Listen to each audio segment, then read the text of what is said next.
불어온 새로운 바람. 이것은 선교사들로부터 시작된 근대화였다. 근대화를 통해 우리 민족을 변화시킨 이들. 우리나라 근대식 교육의 시작에 함께 있었을 뿐 아니라 나라를 지키기 위한 독립운동에 피 흘리고 목숨까지 바쳤던 사람들. 오로지 사랑과 희생으로 우리와 함께 지낸 그들의 삶 속으로 들어가 본다.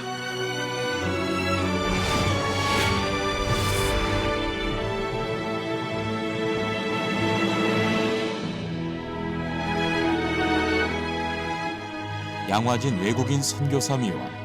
이곳은 그 누구보다 한국을 사랑한 이들이 잠들어 있는 곳이다. 19세기 말부터 우리나라에 들어와 선교 활동에 힘써온 이들이 이곳에 안장되어 있다. 의료 선교사로 한국에서 활동하다 사망한 해론이 최초로 묻히면서 조성되었다.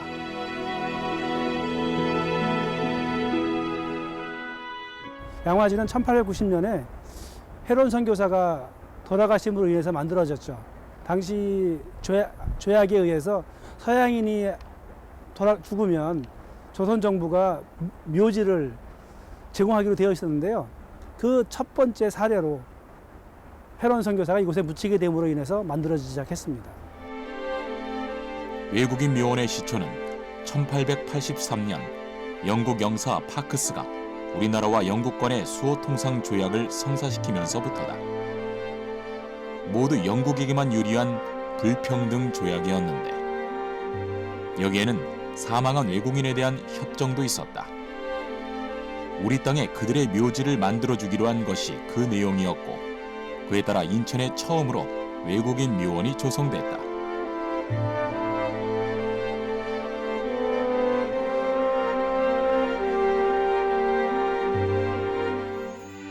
이후 해론이 순교하면서 서울에도 사망한 외국인들의 안식처가 마련되었는데 지금의 양화진이다. 양화진은 100여 년 동안 선교사뿐 아니라 사업과 군인 등 우리나라를 위해 삶을 바친 이들의 마지막 쉼터가 되었다.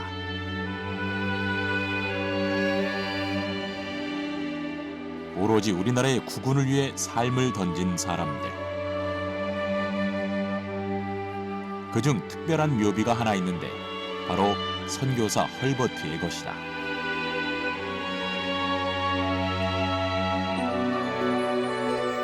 교사로 일을 한 다음에 미국 돌아갔다가 감리교 선교사가 되어서 다시 돌아와서 그 이후부터는 선교사로서 역할을 했지만 특히 고종 황제와 함께 우리의 독립을 위해서 많은 역할을 한 그런 사람이죠.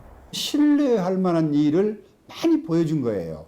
그래서 당시에 미국 사람이나 한국 사람이나 또 심지어 정부 관리들, 민영환 이런 분들 또 고종께서도 이렇게 헐버트를 신뢰하다 보니까 이제 나라의 운명이 걸릴 때 헐버트가 아주 소중하게 그 활동을 하게 되죠.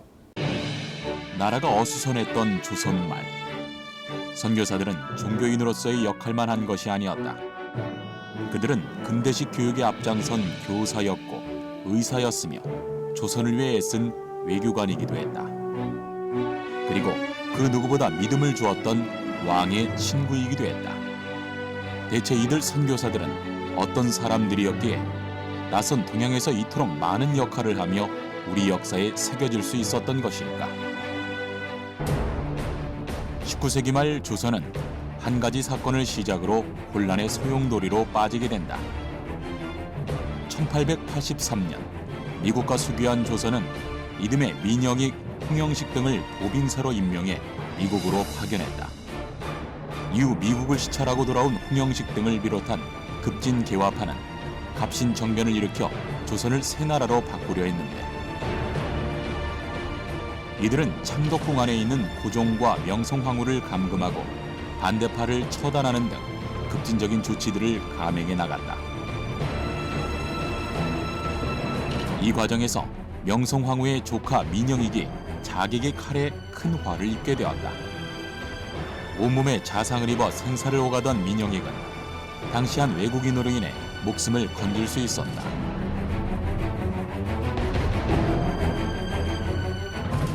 당시에 그 미국 공사관의 의사로, 그러니까 사실은 이제 선교사로 왔지만 이제 당시에는 그 선교가 자유롭지 않았기 때문에 미국 공사관 의사의 이제 신분으로 와 있던 그 알렌이 가서 그 치료를 해서 어떻게 보면 우리나라에서 처음 이루어진 외과 수술을 통해서 치료를 해서 이제 목숨을 건지게 되죠. 미국의 공사이면서 동시에 의사였던 알렌. 알렌이 수술이 절실했던 민영익의 목숨을 구하면서 우리나라 최초의 외과 수술이 시행되었고, 이 수술로 인해 조선은 서양 의술의 중요성을 인식하게 되었다. 조선 정부에서도 이제 새로운 그 서양식 병원이 필요하다. 이제 일본 사람들 병원이 있었으니까 그런 걸 보고 이제 서양식 병원이 필요하다고 인정하고 있던 터에 또 그런 그 실제로 환자 살리는 걸 보고 하니까 야, 이거 병원 빨리 해야 되겠다. 이 사건은 조선 내 외국인들에 대한 새로운 인식을 가져다준 계기가 되었다. 서양 지식과 의술은 특히 고종에게도 많은 영감을 주었는데, 이 인연으로 알렌은 고종 황제의 정치 고문 겸 왕실 의사가 되었다. 무엇보다 가장 큰 성과는 마침내 우리나라 역사상 최초의 근대식 병원인 제중원의 탄생이다. 조선은 이전에도 해민서, 활인곡과 같은 의료기관을 두었으나 제중원은 서양 의술을 기반에 둔 완벽한 근대식 병원이었다. 흥미로운 점은 조정에서 정한 제중원을 지을 위치였는데 선정된 곳이 갑신정변을 주도했다 실패한 홍영식의 집이었다. 갑신정변 이후 반란에 가담했던 수많은 사람들이 죽거나 처벌을 받는 가운데 외국으로 도피한 홍영식. 그의 못다 이룬 근대화의 꿈이 조금이나마 이루어진 것일까? 남겨진 그의 집터가 제중원으로 쓰이게 된 것이다. 제중원은 무엇보다 백성들을 위한 의료기관이었다. 신분과 지위의 높고 낮음에 상관없이 모든 백성을 상대로 서양식 의료를 펼치게 된 것이야말로 우리나라 근대 의료사의 진정한 출발점이라고 할 수 있다. 1895년에 우리나라에 이제 콜레라가 대유행을 하게 돼서 그때는 이제 정부에서 에디슨을 방역 책임자로 임명을 해서 다른 이제 선교사들하고 힘을 합해서 그 방역 활동을 하게 하는데, 에비슨 선교사가 그 당시 좀 무모할 정도로 선교사, 남녀 선교사를 다 동원합니다. 그렇게 해서 설사하는 집이 있다. 뭐 마을에 들어가서 그러면 그 설사하는 사람들 또 격리를 시키고 그렇게 했어요. 그렇게 해서 나중에 콜레라를 그 진정을 시켰습니다. 당시 조선은 위생 개념이 낮아 전염병 예방에 나설 수 없었고, 전염병이 돌면 민간 신앙에 의존할 정도로 의학에 대한 이해도 낮았다. 열악한 상황의 조선에서 근대식 병원을 세운 알렌. 백성들을 병마에서 구해냈을 뿐 아니라 이러한 의료기술은 왕실까지 뻗치게 된다. 당시 우리나라 관습이라는 게 이제 뭐 남녀 7세 부동석해서 특히 이제 이 여자들이, 장성한 여자들이 그 외간 남자 얼굴을 뭐 직접 맞대는 것도 꺼렸고, 거기다가 이제 진료를 하게 되면은 뭐 몸을 보여줘야 되는 그런 상황이 되니까, 그러니까 이 여성들이 병이 있어도 이제 병원에 오지 않는 이제 이런 상황들이 벌어지니까. 그러니까 여자 의사를 초빙을 했는데 처음에는 그 알레스라고 하는 분, 이제 정신학교도 구해 세웠던 분이 처음에 왔습니다. 남녀 구별이 강했던 조선의 여성들을 위해 개원 1년 만에 여성 의료인 앨러스가 조선에 오게 됐다. 그녀는 명성황후를 진찰했는데 그동안 진료 시 황후의 몸을 직접 만질 수 없었던 것과 달리 앨러스는 명성황후의 윗옷을 열어 가슴에 청진기를 들이댄 최초의 의료진이었다.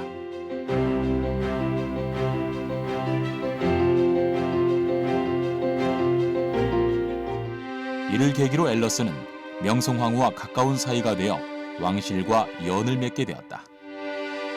새로운 만남도 잠시, 얼마 후 조선 왕실은 큰 화를 입게 된다. 을미년 8월, 일본 자객들이 경복궁을 습격했다. 거침없이 황후의 거처까지 쳐들어온 일본인들. 조선의 국모 명성황후가 이들에 의해 무참히 살해당했다. 이후 한나라의 왕으로서 남편으로서 명성황후를 지키지 못한 괴로움에 큰 충격을 받은 고종.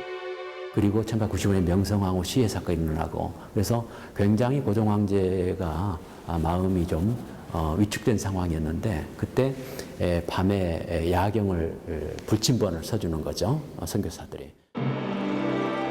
을미사변 후 불안에 휩싸인 고종을 위해 선교사였던 헐버트와 언더우드 그리고 에비슨이 자진해서 불침번을 섰다. 스스럼 없이 이렇게 접할 수 있었던 그런 신뢰를 갖고 있었다라고 볼 수 있습니다. 그래서 서양의 문화라든가 자문이라든가 의견을 들을 때 이제 그 조선 정부에서는 좀 더 적극적으로 자문을 얻게 되고 그래서 아펜젤러나 언더우드나 알렌의 이런 분들은 좀 더 긴밀하게 외교관으로서 그다음에 교육자로서 그다음에 선교사로서 이런 활동을 할 수 있었던 거죠. 특히 고종은 중요한 국사를 논할 때 선교사 헐버트의 조언을 깊이 새겨들었고 선교사들 또한 고종을 자신들의 왕처럼 섬겼다.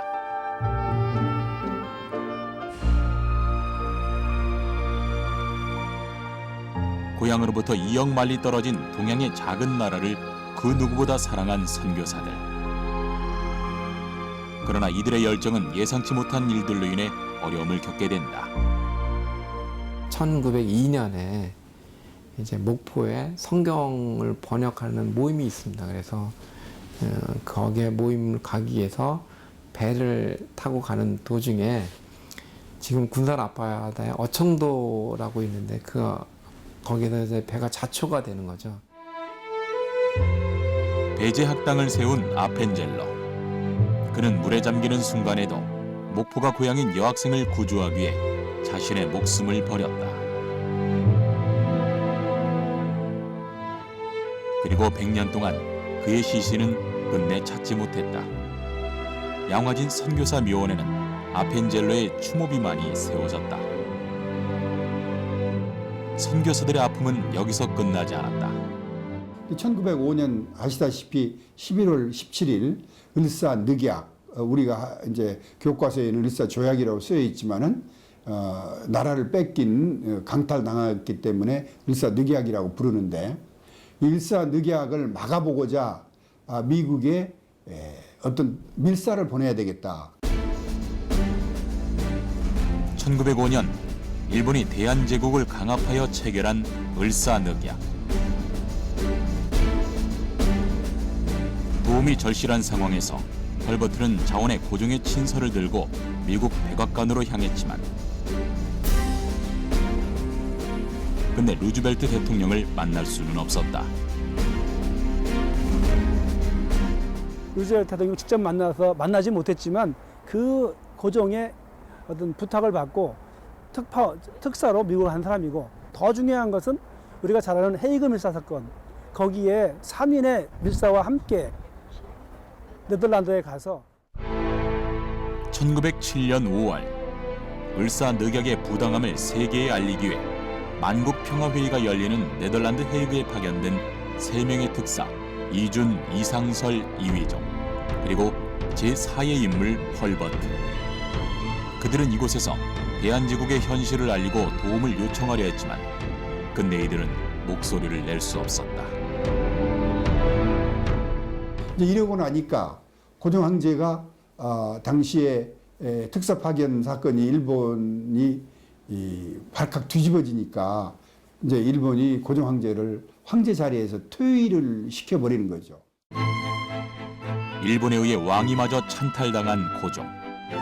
순종에게 왕위를 물려주고 고종은 쓸쓸히 역사의 뒤편으로 물러나게 된다. 국군은 기울어져 가고 조선을 위해 온 힘을 쏟았던 선교사들 또한 가혹한 운명을 맞게 된다. 그 결과로 결국은 일제의회에서 추방되어서 일제 강점기 동안 한국을 돌아오지 못하고 헐버트도 여기 오게 되면은 위해를 당하고 일본이 가만히 둘 수가 없었어요. 그래서 그 길로 이제 미국을 갈 수밖에 없어가지고 미국에서 이제 제2의 독립운동을 시작하게 됩니다. 자신들과는 아무 상관없는 동양의 낯선 나라 조선과 조선의 왕 고종을 지키기 위해 모든 것을 바쳤던 선교사들. 그들은 오로지 우리나라만을 위해 생각하고 행동했던 조선의 애국자였다. 19세기 말 조선에선 푸른 눈의 이방인들을 자주 볼 수 있었다. 수많은 선교사들이 동양의 작은 나라 조선을 찾아 교육과 의료 사업에 앞장섰다. 동학혁명이라든지 또 뭐 그 청일전쟁 그 이후에 선교 활동이 이제 자유롭게 되면서 이제 다른 교파들이 막 들어왔죠. 처음에는 뭐 주로 북감리교, 북장로교 뭐 그 정도밖에 없다가 뒤에 이제 많이 오는데. 아펜젤러, 알렌, 언더우드 이들은 모두 미국 북장로교와 북감리교 출신으로 미국 북부의 기독교인들이었다. 1861년 미국은 남과 북으로 갈라져 치열한 전쟁을 치렀다. 이 남북전쟁은 미국을 정치적, 사회적으로 양분화시켰고 이로 인한 갈등은 참혹한 결과를 초래하게 되는데 그 중심에는 노예제도가 있었다. 남부가 이제 이른바 그 면화산업, 노예노동 중심이었기 때문에 노예제도를 계속 유지해야 된다고 교회가 강력하게 주장을 했어요. 미국 북부의 교회들은, 북부의 장로교회들은 노예를 해방시켜야 된다고 주장을 했죠. 그래서 결국 교회가 둘로 나뉩니다.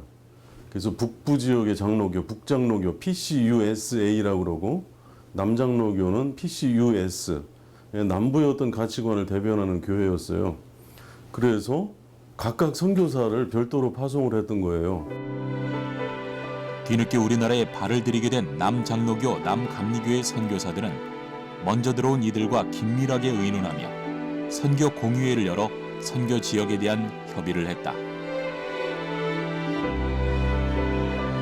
남부 출신의 미국 남장로교 선교사들은 이 호남 지역, 그 당시 호남 지역이 충청도 남부, 그러니까 금강을 기준으로 해서 볼 때 충남 부여라든가 등등 그래서 논산에서 제주까지 해서 그 호남 지역을 담당을 했습니다. 선교 지역을 분담한 결과 서울 부근에는 북장로교, 호남 지역에는 남장로교가 들어오게 된다.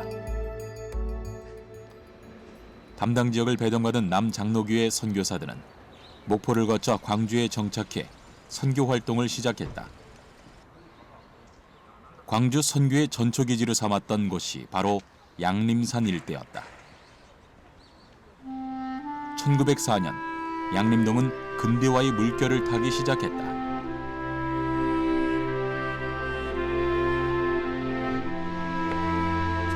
(1960년대) 초까지 양림동은 광주 지역 문화예술의 중심지였고 수많은 선교사들이 헌신하고 이 땅에서 잠들었다. 호남신학대 뒷산에는 선교사와 가족들이 부활을 꿈꾸며 안식하고 있다. 그 처음에는 전남 지역 선교의 개척가적 역할을 하며 양림산 서양촌을 만든 유진벨이 있었다.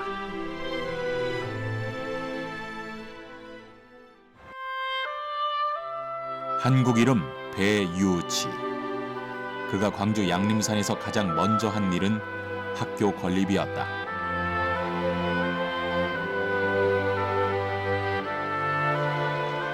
임시 사택에서 여학생 3명을 가르친 것이 오늘날의 수피아 여자고등학교의 시초다. 여느 선교사들과 마찬가지로 교육에 힘썼던 유진벨. 그렇다면 가장 먼저 여학교를 지은 그의 뜻은 무엇일까? 1900년대 초반이니까 그 당시에는 여학생들은 서당에도 안 다니고 전혀 교육기관이 없고 그러던 시절이거든요. 선교사님이 여기 오셔가지고 그 공기놀이나 하고 놀고 있는 여학생들을 보고 저 여학생들에게 가르침을 줘야 되겠다라고 해가지고 1907년도 학교 정식 개교는 1908년도 숫자도 서너 명부터 시작했다가 14명으로 해가지고 개교를 하셨다고 그래요. 조선에서 여성은 교육의 대상이 아니었다. 대부분의 어린 소녀들은 일찍부터 가사를 도우며 집안의 남자들을 위한 뒷바라지에 나섰다. 여성 교육에 대한 인식이 전무했던 때다. 이 소녀들에게 배우지는 새로운 삶을 안겨주었는데 바로 배움의 기회였다. 남녀가 차별하고 반상이 유별한 그런 사회에서 여성을 어떻게 하면은 사회화 시켜서 그 역량들을 사회 발전에 기여할 것인가 하는 그러한 생각에서 우리 수피아 여학교가 태동이 되었다고 생각하면 맞겠습니다. 조선 여성교육의 요람이 된 수피아 여고. 배우지는 조선의 여성들에게 자신의 삶을 스스로 개척하고 일어설 수 있는 방법을 알게 해주었다. 그가 준 것은 배움의 즐거움 그 이상이었다. 그렇게 수피아 여고 전통은 곧 우리나라 여성교육의 역사가 되었고 지금까지 그 후배들은 자랑스러운 학교의 전통을 이어가고 있다. 광주 여성교육의 산실이자 민족학교로 여성에 대한 교육과 인권에 대한 절실함을 오늘날까지 지켜오고 있다.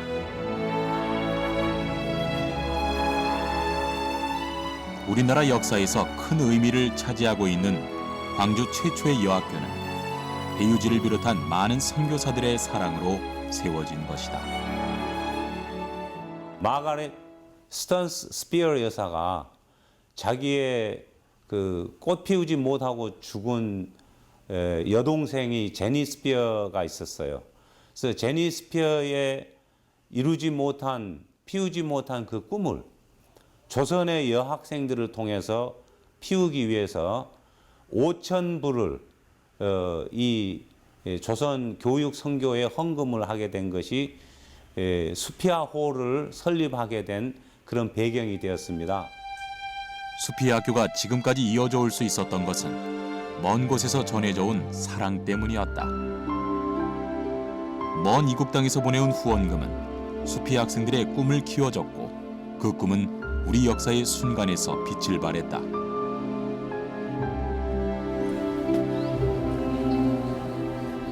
수피아 학교 자체가 역사의 산물이지만 특히 수피아홀 지하에는 조국을 위해 몸바친 자랑스러운 수피아 선배들의 흔적이 남아있다.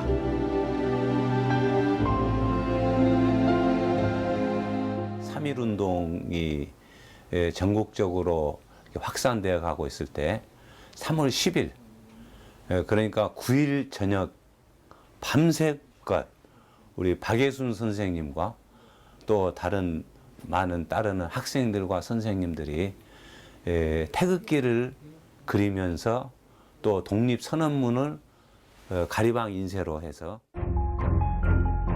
일제강점기 어둠이 깔린 수피아 학교 지하실. 수피아의 여학생들이 숨지겨 독립만세 운동을 위한 준비에 몰두해 있었다.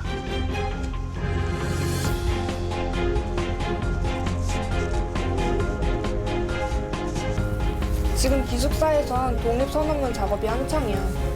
벌써 3,000부를 넘겼대. 그래서 더 많이 필요하지 않을까? 그래서 우리가 함께 필사 작업을 해야 할 것 같아. 우리가 바로 이곳 수피아에서 배운 것. 사람은 누구나 신 앞에서 평등하다잖아. 그러니까 우리는 어떤 장애와 역경이 와도 조국의 독립을 위해 앞장서야 돼. 96년 전 그날 광주 독립만세 운동의 발원이 바로 수피아 학교였다. 그리고 다음 날 수피아 여고 학생들은 애국가를 부르며 휘날리는 태극기와 함께 만세를 외치며 행진했다. 수피아 여학교가 독립운동의 주도적인 역할을 했기 때문에 여기에 대한 무언가를 보복 조치를 하기를 원했어요. 그래서 조선 총독부에서는 교육시설령 기준 미달이라고 하는 트집을 잡아서 우리 학교를 폐교하려고 했습니다. 3.1 만세운동으로 경찰에 끌려가 옥고를 치르게 된 수피아 여학교 학생들. 일본의 보복은 여기서 그치지 않았다. 당시 수피아 여고로서는 불가능한 수준의 규모를 요구하며 일정 수준 이상이 되지 못하면 폐교시키겠다는 터무니없는 근거를 내세웠다. 그러는 가운데 1927년도에 윈스보로 여사에 의해서 설립이 된 미국 부인 조력회에서 58,875불이라고 하는 거금의 헌금이 와서 거기에 새로운 강당이 세워지고 보조 교실들이 지어지고 가능하지 못할 것 같은 일이 일어났다. 선교사들과 미국으로부터 온 도움으로 상상할 수 없는 금액이 모아지면서 이 난관을 뚫을 수 있었던 것이다. 윈스보로 홀이라는 당시로서는 대규모의 건물도 갖추게 되었다. 이처럼 이곳 양림산 일대엔 근대화의 시간이 오롯이 살아 숨쉬고 있다. 광주에 근대 의료가 여기 시작이 됐어요. 근대 의료가 1905년에 시작이 돼서 나중에 제중원 그리고 광주 기독병원에 이제 이렇게 발전을 하고, 그리고 그것이 또 결핵구제 공동체로 또 여수애양원과 같은 그런 나환자 구제 공동체로 이렇게 발전을 했습니다. 학교, 교회뿐 아니라 근대화의 산물들이 하나둘씩 생겨났다. 배유지 선교사의 자택에선 의료 활동이 시작되었는데 의사였던 놀란 선교사가 이곳에서 함께 의료 선교를 하며 광주 제중원이 탄생된 것이다. 이 병원의 역사는 오늘날 광주 기독병원으로 이어져 오고 있다. 광주 사람들을 위해 시작된 이곳은 당시 창궐했던 전염병 환자들을 비롯해 갈 곳 없고 가난한 이들을 돌보며 몸과 마음을 치유해 주었다. 단순히 교회와 병원과 학교가 시작된 게 아니라 지금 이 호남신학대학교 앞으로 흐르는 길이 제중로입니다. 그 제중로변을 따라서 쭉 가면 그동안의 그 여러 가지 그 공동체의 발자취, 또 근대 문화의 발자취를 시원을, 광주의 근대 문화 발자취 시원을 볼 수가 있는데요. 양림동은 학교와 병원 그리고 선교사 자택과 묘지가 조성된 이른바 미션 스테이션이었다. 선교 활동을 바탕으로 학교, 병원, 주거지역 등이 모두 계획하에 조성된 집단 지역이 만들어진 것이다. 우리나라의 웬만한 그 대규모의 도시들에는 모두 스테이션이 설치되어 있었고 아주 복수의 선교사들이 교육, 복음, 의료 이렇게 해서 트라이앵글 메소드라고 삼각 선교였던 거죠. 스테이션 안에는 교육을 위한 학교, 의료를 위한 병원, 예배를 위한 교회가 세워지게 되고 이 세 가지 필수적인 요소들을 공급함으로써 선교가 이루어지는 것이다. 스테이션 군내에 있었던 그 주택들은 대부분이 그 도시 최초의 근대식 주택입니다. 청주 스테이션이 그렇거든요. 공주 스테이션이 그렇습니다. 아직도 남아있는 바로 그 선교 주택들이 최초의 근대식 주택이고 우리가 근대 교육의 발상지고 근대 의료의 발상지였습니다. 미션 스테이션은 당시 서울과 대전, 전주, 광주 등 전국 30개가 넘는 지역에 조성되었다. 한국에서 펼쳐진 선교 활동은 선교사들의 희생과 사랑 그 이상이었다. 선교사들은 철저한 계획과 연구를 바탕으로 조선의 보다 나은 현재와 미래를 위해 힘써왔다. 무엇보다도 삶에 있어서 기본적이고 중요한 것들을 누릴 수 있도록 해준 것이다. 선교의 현장인 구휼만 있었던 것은 아니다. 조선에서의 생활이 선교사들에게 순탄치만은 않았다. 새로운 변화엔 예기치 못한 일들이 언제나 일어났다. 시카고 의과대학을 졸업했던 그 홀턴, 릴리아스 홀턴이라는 분이었는데 이분이 여기 와서 그 제중원에 이제 분역과라고 하는 게 생겼는데 분역과의 그 담당으로 오고 그분이 이제 와서 분역과뿐만이 아니고 이제 그 밖으로 나가서 활동하는데 민비의 그 치료를 할 수 있는 시기가 됐죠. 앨러스의 자리를 대신해 제중원의 새로운 여성 의사가 된 호튼. 당시 조선에선 낯선 서양 선교사들에 대한 흉흉한 소문들이 떠돌았다. 호튼의 책에 나온 영아 소동에 대한 내용을 보면 서양 사람들이 어린이를 유괴해서 수프를 끓여 먹는다거나 외국으로 빼돌려 노예로 판다는 끔찍한 소문이 주된 내용이었다. 이 황당하기 그지없는 소문은 삽시간에 퍼져나가며 조선에 있는 외국인들에 대한 안전마저 위협할 정도로 심각해졌다.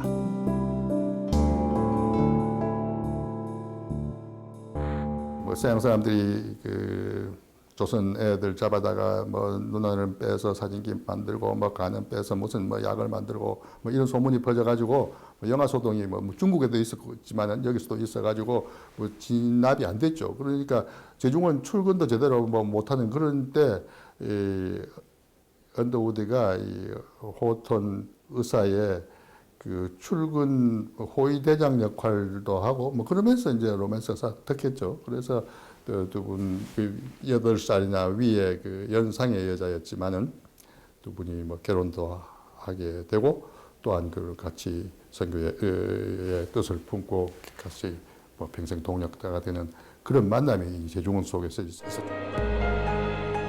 조선에서 떠돈 소문은 언더우드와 호튼에게 부부의 연을 맺게 해주었다. 우리나라와의 인연은 여기서 그치지 않았다. 두 사람 사이에서 태어난 자녀들 또한 한국에서 선교사로 활동하며 한국과 함께하는 삶을 이어나가게 된다.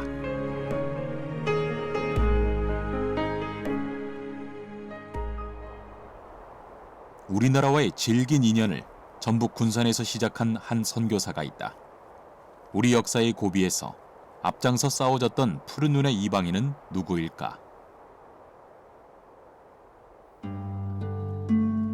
군산 앞바다가 훤히 내려다 보이는 동산 꼭대기엔 군산 근대사에 있어 중요한 사건을 기념하는 장소가 있다. 바로 3.1운동을 계승하여 독립만세운동을 시작한 곳이다.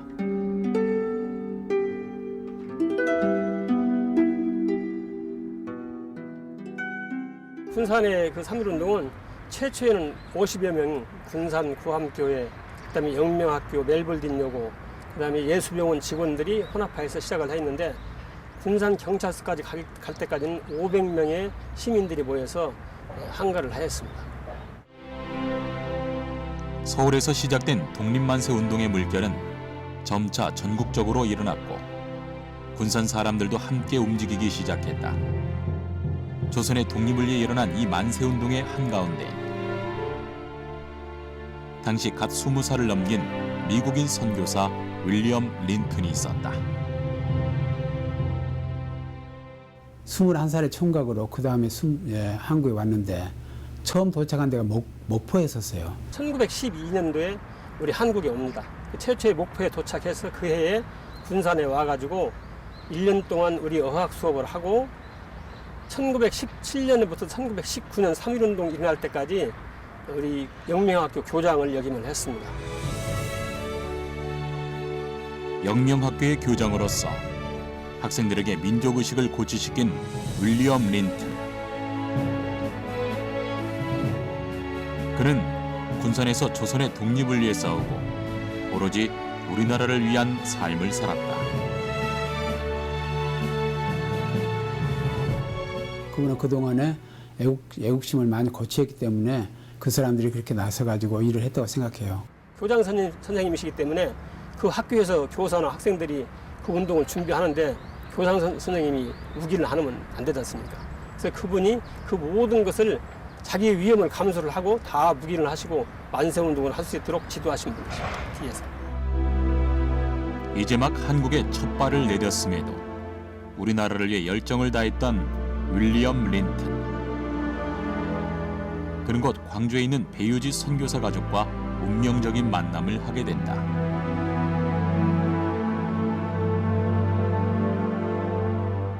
선교사들은 연차 대회라고는 있어가지고 매년 한 번씩 전주에서도 모이고 광주에서도 모이고 뭐 여러 가지 돌아가면서 이렇게 모이고 그랬어요. 근데 모일 때 그 배유지 목사의 딸이 이 린튼 선교사를 좋아했어요. 배유지의 딸 샬롯과 결혼한 후 아들 넷을 두며 가정을 꾸리게 된 린튼. 그는 가족과 함께 전주로 옮겨 신흥학교에서 다시 교육과 우리 민족을 위해 온 힘을 쏟으며 남다른 한국 사랑과 교육의 열정을 보여줬다. 우리나라를 향한 그의 올곧은 사랑은 가정을 이룬 이후에도 멈출 수 없었던 것이었다.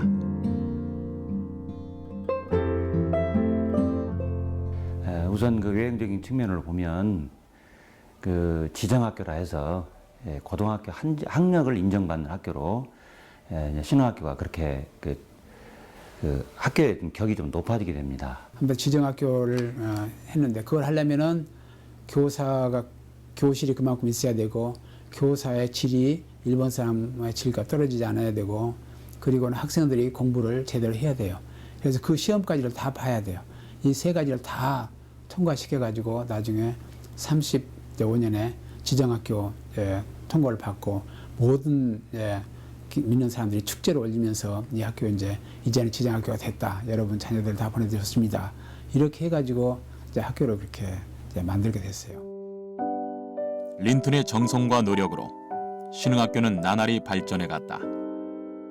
특히 일제강점기 속에서 누구보다 조선의 독립에 앞장섰던 린튼. 그러나 위기가 닥쳐왔다.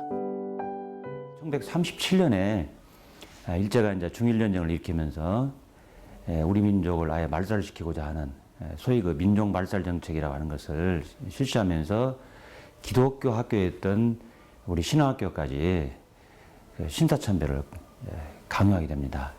우리나라의 지식인, 종교인, 학생 등 모든 사람에게 신사참배를 강요한 일본. 그래서 어떤 학교들은 신사참배 가서 고개만 숙이고 되는 것이지 이것은 우상 숭배가 아니다. 그러니까 그래도 괜찮다고 하는 사람이 있었는데 이분은 거기 가서 그렇게 하는 것이 옳지 않다고 생각을 했고 차라리 학교문을 닫겠다 하고 학교문을 닫고 1946년 해방 후에 46년 11월에 복귀할 때까지 약 10년 동안 학교의 역사가 중단되어 버리는 그런 일을 겪게 되는 거죠. 일제히 신사참배를 끝까지 거부한 린튼.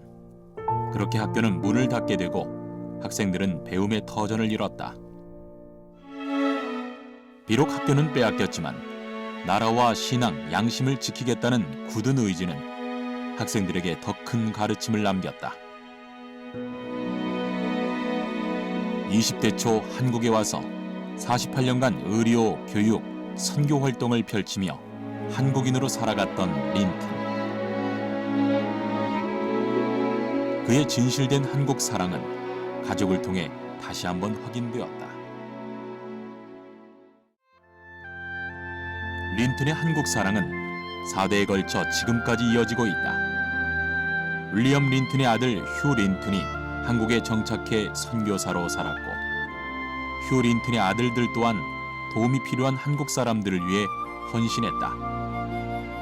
단지 한국에 머무르는 미국인이 아닌 한국 땅에서 태어나 함께 부딪히며 살아간 뼛속까지 한국인인 것이다.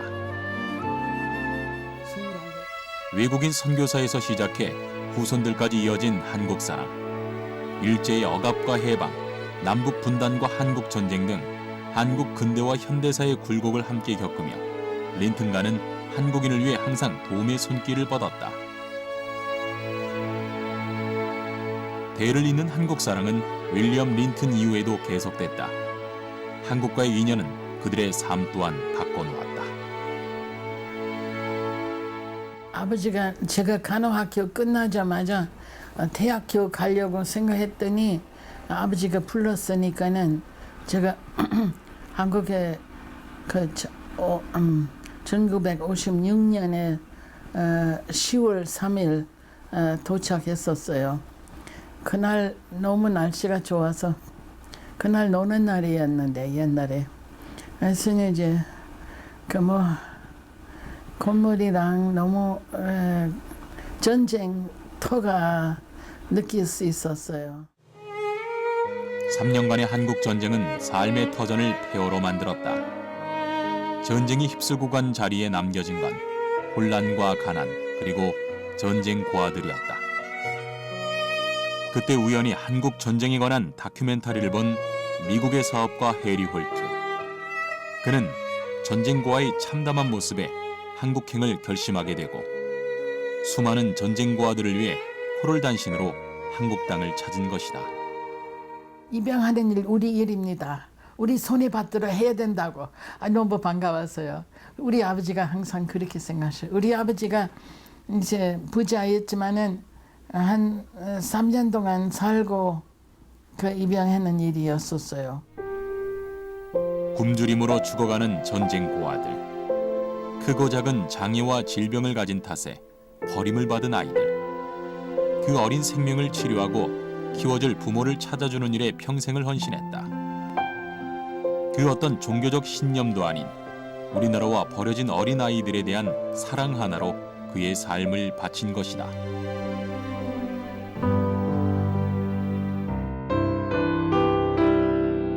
우리의 염원이던 조국의 광복.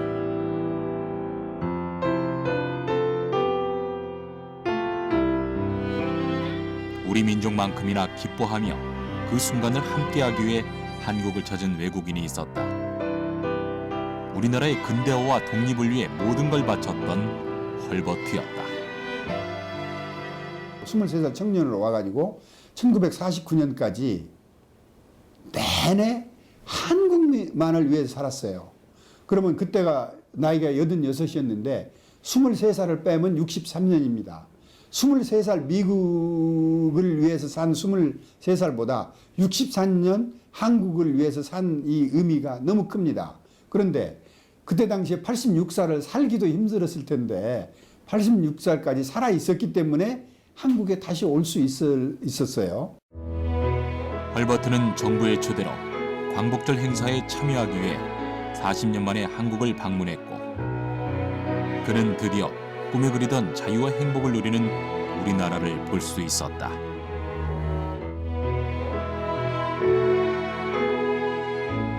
그러나 안타깝게도 감격의 순간은 그리 오래가지 못했다.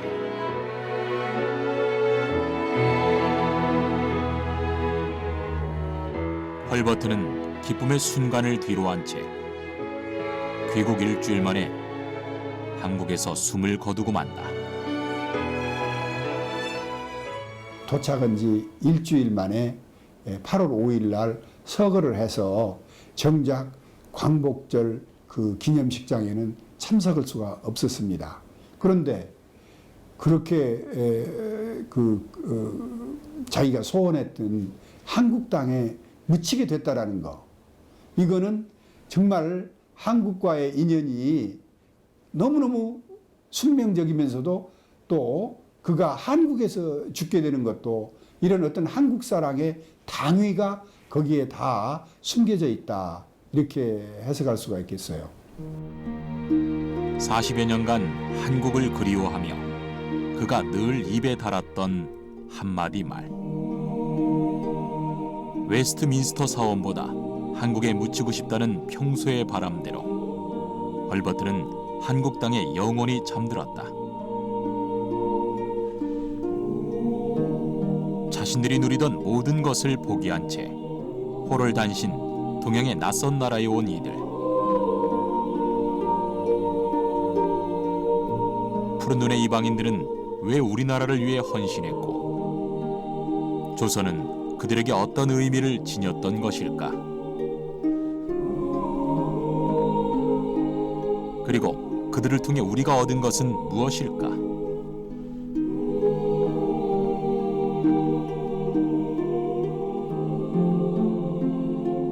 대부분 우리나라 근대화 시기에 한국에 온 그런 사람들입니다. 선교사로 오신 분들도 있고 또 정부의 초청을 받아서 온 분들도 있고 또 언론인으로 온 분도 있습니다.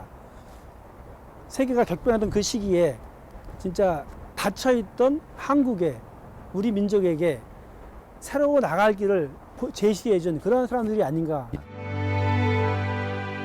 오로지 우리나라를 위해 사랑과 희생으로 평생을 바친 이들. 그들을 과연 이방인이라 부를 수 있을까? 자신에게서 그치지 않고 대대로 이어진 헌신. 우리 역사와 함께한 이들의 삶을 함께 생각해야 할 것이다. 기본적인 그러한 어떤 긍휼, 그리고 사랑, 희생 이런 것이 나중에 뒤를 잇는 그러한 사람들에 의해서 계속 이어졌다. 한국 사람 업적과 그 사람들의 업적이 같이 어우러져서 이 연구가 되는 그런 그 학문적 국토가 조성이 됨으로써 우리는 그 사람들한테 감사를 하고 또 그 사람들의 글이나 행동에서 또 배울 거를 더 많이 찾아내야 된다라고 생각합니다.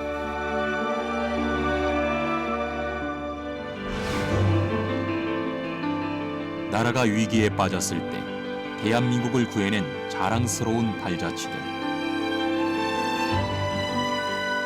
그 역사의 순간엔 누구보다 대한민국을 사랑한 이방인들이 있었다. 이역만리 먼 곳에서 작지만 강한 우리나라의 새로운 힘을 불어넣은 이들.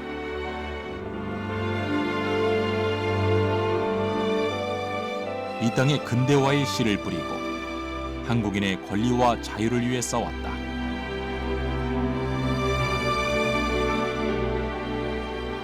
그 어떤 대가 없이 오로지 대한민국을 위해 애쓴 푸른 눈의 한국인들. 그들의 사랑과 희생이 빚어낸 우리의 역사는 지금도 계속되고 있다.